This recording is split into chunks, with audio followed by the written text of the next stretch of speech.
आलिया और आदि आते हैं डॉक्टर के पास। जैसे कि आदि यहाँ पर सब कुछ याद करने की कोशिश करता है तो उसे कुछ धुंधला धुंधला याद आने लगता है। डॉक्टर उसे पूछती है कि आदि तुम्हें कुछ याद आ रहा है क्या, जो तुम्हें बीते हुए कल में ले जाएगा। आदि देखता है कि वह गाड़ी में बैठा हुआ है और उसने आर्या से मिलने के लिए वह आ रहा है। आलिया गार्डन में बैठी हुई है।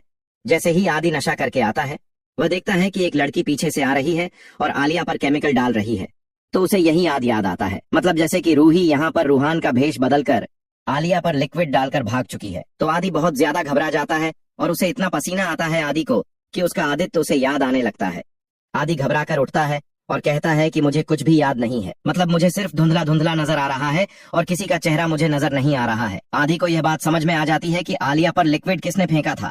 आदि कहता है कि मुझे वॉशरूम जाना है, मैं जा सकती हूँ क्या। आदि यहाँ पर जब वॉशरूम में आता है तो अपने आप को आईने में देखता है और चेहरे पर पानी छिड़कता है और कहता है कि ये बात मुझे किसी को बतानी नहीं है, मतलब इसी माँ को भी नहीं और पापा को भी नहीं।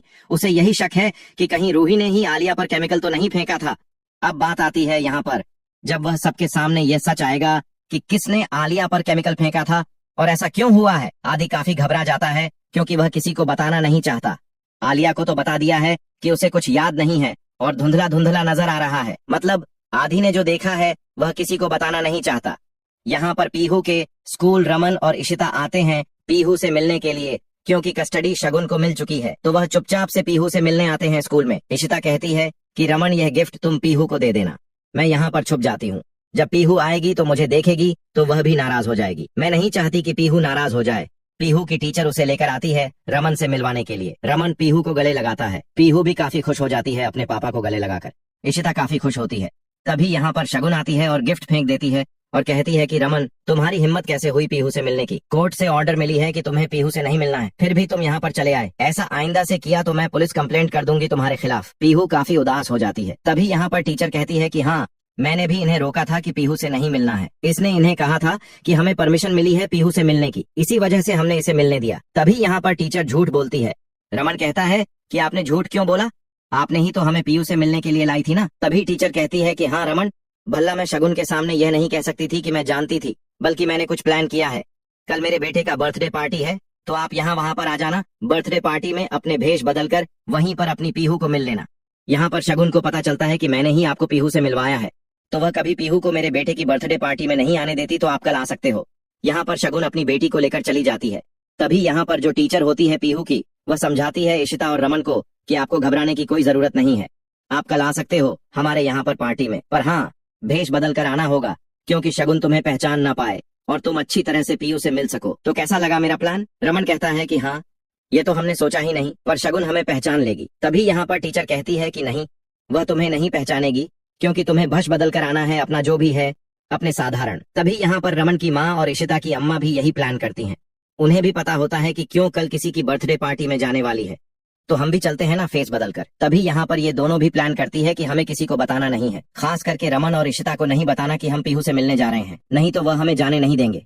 ये दोनों भी पार्टी में जाने का प्लान करती हैं, मतलब भस बदल कर। तभी यहाँ पर रमन की माँ पीहू के लिए अच्छे से खाना बनाती है और कहती है कि मैं मेरे पोती के लिए ऐसा खाना बनाऊंगी कि वह खाते ही उसे अपने घर की याद आ जाए। तभी यहाँ पर रमन की माँ कहती है कि पर हमें कोई पहचान तो ले ही लेगा। जो पीहू के लिए खाना बनाया था वह आधा खाना रमन के पापा खा चुके होते हैं। वह उसे डांटती है, कहती है कि भल्ला जी आपको कोई शर्म नहीं आती, मैं खाना बनाती हूँ और आप खा लेते हो, आपको यह पता तो होना चाहिए कि खाना किसके लिए बना है और क्यों बना है। तब यहाँ पर इशिता की अम्मा कहती है कि संतोषी तुम इतनी चिल्लाती क्यों हो, हमें चुपचाप से जाना है, तुम सबको बता दोगी कि हम पीहू से मिलने जा रहे हैं।